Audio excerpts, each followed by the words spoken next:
अस्सलाम वालेकुम students, this is Mohammad Atiq और अपोसल स्कूल की जानिब से आपकी तरफ ये वीडियो लेक्चर ट्रांसफ़र किया जा रहा है। फ़र्स्ट ऑफ़ ऑल बेटा, आप लोगों को बहुत ज़्यादा मुबारक हो, कंग्रेचुलेशंस टू एवरीवन। तमाम बच्चे जो हैं जो पास हो गए एग्ज़ाम के अंदर और जिन्होंने अच्छे नंबर लिए और जो बच्चे अपना अच्छा परफॉर्म ना कर सके, बेस्ट ना अपना दे सके, तो उन लोगों से यही है कि बेटा आप लोगों ने जो है इस बार जो कुछ कमियां रह गई हमारे में, जिन चीज़ों से हमने ना सीखा, जो चीज़ें हमें लगता था कि हम अच्छी करें लेकिन वक्त ना होने की वजह से या ना समझी के अंदर हम लोग अच्छा ना परफॉर्म कर सकें, तो इंशाल्लाह 6 क्लास के अंदर जो है हम लोग अपनी उन तमाम तर जो कमियां कोताहियाँ होंगी हम लोगों ने कवर करेंगे। तो आप लोगों को बेटा मैं साइंस पढ़ाऊँगा। जो हमारी साइंस की बुक है वो international lower secondary science grade 6 की है।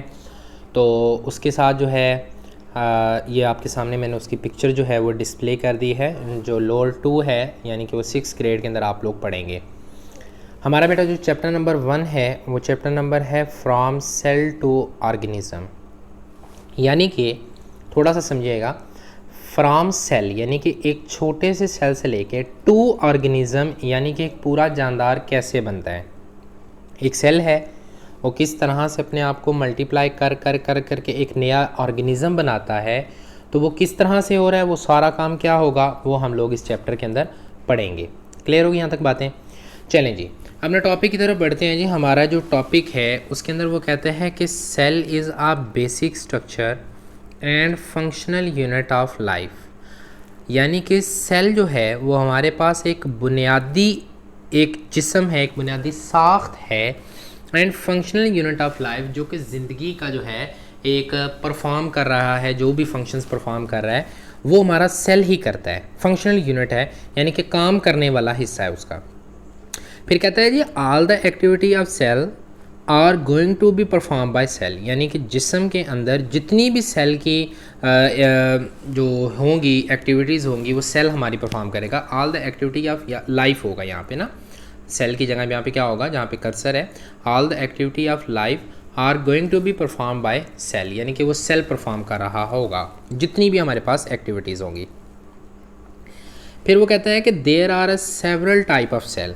इंसानी जिस्म है, अंडरस्टूड सी बात है कि हमारा जो जिस्म है उसकी जो है वो सेवरल किस्म की जो है, हम चूँकि कम्प्लेक्स ऑर्गेनिज्म में आते हैं तो हमारे पास जितने हम कम्प्लेक्स हैं तो उतनी ही हमारे पास क्या होंगी, टाइप्स भी होंगी। और इंसानी जो बॉडी होती है वो मेरे बेटे 200 किस्म के सेल से मिलके बनी होती है। कितनी किस्म के बेटा? 200 जो है वो टाइप्स होती हैं किसकी, हमारे पास सेल की होती हैं। 200 टाइप्स होती हैं, 200 इकसाम के हमारी जिस्म में सेल होते हैं। फिर उसके आगे एग्जांपल भी दे रहा है कि एपिथेलियल सेल होते हैं, कुछ नर्व सेल्स होते हैं, कुछ ग्लैंडुलर सेल्स होते हैं, एट्सेट्रा एट्सेट्रा।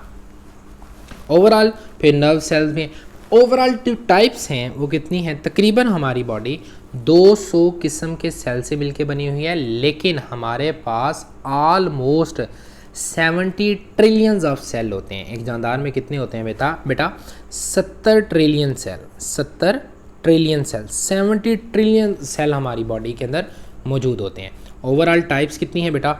200 टाइप्स होती हैं। क्लियर होगी यहाँ तक बातें? चलें जी, अब कुछ हमने जो है वो क्लासिफिकेशन की हुई है ऑर्गेनिज्म को on the basis of cell. ये डिफरेंस आपके सामने जो है वो डिस्प्ले कर दिया चुका है। और इसके अंदर बेटा पहले आते हैं हमारे पास जी यूनिसेलुलर ऑर्गेनिज्म। ऐसे ऑर्गेनिज्म क्या होते हैं कि जी those organism whose life is dependent only on one cell or consist of a single cell, यानी कि ऐसे जानवर जिनकी तमाम तर बॉडी, सारी की सारी जो बॉडी होती है वो सिर्फ और सिर्फ कितने सेल पे मुश्तमिल है बेटा? इस बात को आपने गौर करना है कि सिंगल सेल पे मुश्तमिल है। एक ही सेल होगा उस जानवर के जिस्म में। हमारे में कितने हैं? 70 ट्रिलियन, लेकिन उसके अंदर कितने होंगे? सिर्फ एक सेल होगा जो क्या करेगा, उसकी बॉडी के सारे फंक्शन परफॉर्म करेगा। एक ही सेल ने खाना है, वही उसके लिए उसको हज़म करेगा, वही उसे सांस दिलाएगा, वही उसे ज़िंदा रखेगा। वो जानवर क्या कहलाते हैं? Unicellular organism. फिर मैंने इसकी जो है बेटा आपके सामने एग्जांपल्स भी कुछ रखी हुई हैं कि एग्जांपल में हमारे पास क्या आता है, बैक्टीरिया, ठीक है। और सेकंड वन जो हमारे पास एग्जांपल आएगी वो हमारे पास किसकी आएगी, पैरामीशियम की। पहली क्या आएगी, बैक्टीरिया, दूसरी क्या होती है, पैरामीशियम। ये क्या होते हैं, ये छोटे छोटे जानवर हैं, वो हम अभी आगे देख लेते हैं। चलें जी, दूसरी तरफ हमारे पास बेटा आ जाते हैं जी मल्टी सेलुलर ऑर्गेनिज़म। ऐसे ऑर्गेनिज़म होते हैं, ऐसे जानदार होते हैं जिनकी बॉडी के अंदर बेतहाशा सेल होते हैं। वो 10 हो सकते हैं, वो 20 हो सकते हैं, वो लाख हो सकते हैं, वो billion, trillion, zillions of cell हो सकते हैं, यानी कि अनकाउंटेबल सेल्स होते हैं, बेतहाशा। अब हर सेल, अब डेफिनेशन की तरफ ज़रा गौर करते हैं। कहते हैं जी those organisms whose life is depends upon several cell, जिनकी ज़िंदगी जो होती है वो हज़ारों कई सेल्स के ऊपर मुश्तमिल होती है, उन्हें आप क्या कहते हैं, मल्टी सेलुलर ऑर्गेनिजम्स कहते हैं। अब चलें जी इसकी एग्जांपल की बात कर लेते हैं कि इनकी क्या एग्जांपल्स हैं। तो बेटा हमारे पास इनकी एग्जांपल में आता है प्लांट सेल, और नेक्स्ट हमारे पास क्या आ जाते हैं, एनिमल्स आ जाते हैं। एक प्लांट आया, दूसरा क्या आ गया, एनिमल्स, यानी कि प्लांट में पौधे आ गए, हर्ब्स आ गए, शर्ब्स आ गए, ट्रीज़ आ गए, ग्रासेस आ गए सारे। और जबकि एनिमल्स में हम आ गए, ठीक है, इसी तरह मंकीज़ आ गए, इसी तरह हॉर्सेस आ गए, घोड़े, ये सारे जानवर जो हैं वो किस में आ जाएंगे, एनिमल्स की कैटेगरीज में आ जाएंगे, जिनकी क्या होगी, मल्टी सेलुलर होगी, यानी कि इनमें डिवीजन ऑफ लेबर होगी। जो आँख के सेल हैं उन्होंने आँख का काम करना है, लेकिन माइक्रो यूनिसेलुलर में ऐसा नहीं होता। क्लियर होगी यहाँ तक बातें। चलें जी, अब ये मैंने आप लोगों की समझाने के लिए ये पैरामीशियम की जो है वो पिक्चर आपके पास डिस्प्ले कर दी गई है कि पैरामीशियम जो अभी हमने यहाँ पर पढ़ा था यूनिसेलुलर में, अभी बैक्टीरिया भी आपको दिखाता हूँ। पैरामीशियम जो है उसकी शेप कुछ यूँ की होती है। अब पैरामीशियम एक आँख से हमें जो नेकेड आइज़ होती हैं, आम आँख, उससे नज़र नहीं आता, तो हमने ये माइक्रोस्कोप के साथ इसकी इमेज ली है। ये इसके जो मैं लाइन लगा रहा हूँ, ये वाले जो हिस्से होते हैं ये सारे इसके हेयर्स हैं, जिन्हें हम सीलिया कहते हैं। ये इसको चलने के अंदर मदद देते हैं, एक जगह से दूसरी जगह की तरफ जो है वो इसको लेकर जाते हैं। अगर इस प्लांट ने खुराक हासिल करने के लिए या अपने आप को प्रोटेक्ट करके, सॉरी प्लांट कह रहा हूँ, इस ऑर्गेनिज़म ने अगर एक जगह से दूसरी जगह मूव करना है खुराक लेने के लिए, अपने आप को बचाने के लिए, तो इन सीलियास का क्या करता है, इस्तेमाल करता है, जिनको मूव करके, ये एक किस्म के इसके पाँव ही हैं जो उसको हेल्प करते हैं क्या करने में, एक जगह से दूसरी जगह में पहुंचने में। ये जो हमारे पास बैक्टीरिया आ जाता है, बैक्टीरिया कुछ यूं का होता है, इसके पास जो है ये इसकी ये सारी बॉडी है, ये वाली ये जो यहाँ से लेके ये सारी जो बॉडी है जिसको मैं कवर कर रहा हूँ, बल्कि मैं इसको सर्कल कर देता हूँ आपके लिए। ये वाला जो इसका हिस्सा है ये सारी इसकी बॉडी है, और ये वाला जो हिस्सा है, ये वाला जो हमारे पास पोर्शन है जिसको मैं ऐसे सर्कल कर रहा हूँ कुछ, ये वाले इसके जो हैं वो फ्लैजेला कहलाते हैं। अच्छा, फ्लैजेला होते हैं, और ये जो मैंने अंडरलाइन किए हुए हैं ये वाले हिस्से ये सीलियाँ हैं, दोनों एक तरह के ही होते हैं। इसके अंदर भी बेसल बॉडी होती हैं, इसमें भी बेसल बॉडी होती हैं। सिर्फ ये जो होते हैं, ये जो आपके पास फ्लैजेला जिन्हें मैं टिक कर रहा हूँ, ये थोड़े साइज़ में लंबे होते हैं और वो साइज़ में छोटे होते हैं। फंक्शन दोनों का सेम है, वो भी मूव करने में मदद देते हैं, ये भी क्या करते हैं, एक जगह से दूसरी जगह मूव करने में मदद देंगे इन्हें। चलिए, बैक्टीरिया भी देख लिया आपने, पैरामीशियम भी देख लिया, प्लांट्स और एनिमल आप पहले से देख चुके हैं, तो वो देखने की ज़रूरत नहीं है। चलें जी, हम लोग ज़रा बढ़ते हैं जी अपने अगले टॉपिक की तरफ, और वो जो है हमारे पास आता है माइक्रोस्कोप के बारे में। और माइक्रोस्कोप के बारे में हम सब जानते हैं, हमने लैब में मैंने आपको कई बार भी यूज़ करवा चुका हूँ। माइक्रोस्कोप में हमारे पास है व्हाट इज़ माइक्रोस्कोप, क्या है माइक्रोस्कोप। माइक्रोस्कोप बेटा एक ऐसा इंस्ट्रूमेंट है, यहाँ पे डेफिनेशन मैंने लिख दी है, the instrument which is use to see tiny organism. फिर नीचे मैंने उसको जस्टिफाई भी किया, उसको एक्सप्लेन कर रहा हूँ। We can not see that organism with naked eyes, कि हम उन ऑर्गेनिज्म को आम आँख से देख नहीं सकते, यानी कि हमारी जो आँख है उनको हमारे पास अगर मौजूद होंगे तो हम उन्हें नहीं देख सकते। हमें देखने के लिए क्या इस्तेमाल करनी पड़ेगी, अपने पास माइक्रोस्कोप का इस्तेमाल करना पड़ेगा। क्लियर होगी यहाँ तक बातें।